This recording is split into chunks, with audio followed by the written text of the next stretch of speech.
السلام علیکم۔ میں آپ کو اپنی کہانی سناتی ہوں۔ یہ کوئی بڑی ٹریجڈی نہیں ہے، کوئی حادثہ نہیں ہے، بس ایک خاموش سی اداسی ہے۔ مجھے یاد ہے ایک رات میں اپنے بستر پر بیٹھی تھی، کمرے کی بتی بند تھی، ہاتھ میں فون تھا اور دماغ بالکل خالی۔ میں بس سکرول کرتی جا رہی تھی، دوسروں کی زندگی دیکھ رہی تھی، جبکہ میری زندگی جیسے رک گئی تھی۔ میں نے خود سے کہا بس 5 منٹ اور، مگر وہ 5 منٹ 2 گھنٹے بن گئے۔ سچ یہ ہے کہ میں خوش بھی نہیں تھی، کچھ سیکھ نہیں رہی تھی، نہ ہی آگے بڑھ رہی تھی، میں بس بھاگ رہی تھی۔ لیکن سوال یہ تھا کہ میں کس سے بھاگ رہی تھی؟ دل کے بوجھ سے، مشکلات سے۔ ہم خون کی طرف کیوں بھاگتے ہیں جب دل بوجھل ہوتا ہے؟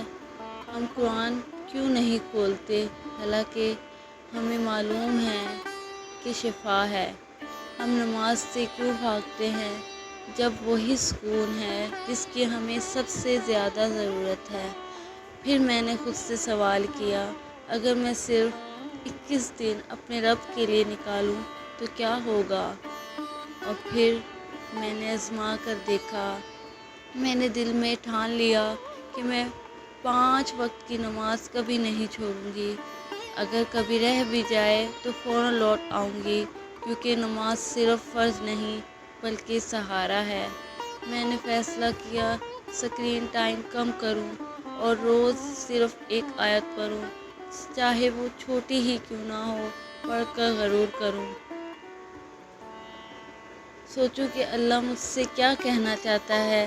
میں نے سچی دعا کرنا شروع کر دی، صرف چیزیں مانگنے کے بجائے اللہ سے باتیں کرنے شروع کر دی، اپنے خوف، اپنی امیدیں، اپنی الجھنیں، اور ہر بار میں نے محسوس کیا وہ سنتا ہے۔ اور سب سے مشکل مگر سب سے ضروری قدم تھا خود کو معاف کرنا۔ میں نے سیکھا کہ گرنے سے میں ناکام نہیں، بلکہ دوبارہ اٹھنے سے کامیاب ہوں۔ 21 دنوں میں فرشتہ نہیں بنی، لیکن بدل ضرور گئی۔ پہلے دن والی لڑکی اداس تھی، ٹوٹی ہوئی تھی، بھٹک رہی تھی، لیکن 21 دن والی لڑکی نے سکون پایا، مقصد پایا، اللہ کو پایا۔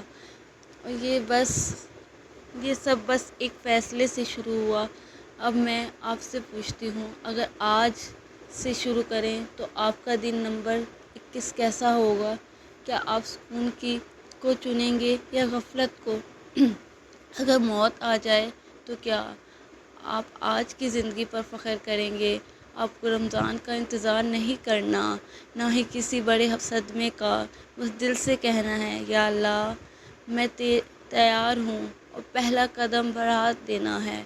یقین مانیں 21 دن آپ کو کامل نہیں بنائیں گے، لیکن نیا ضرور بنا دیں گے۔ تو اسکرین بند کریں، دل کو کھولیں اور آغاز کریں۔ بسم اللہ۔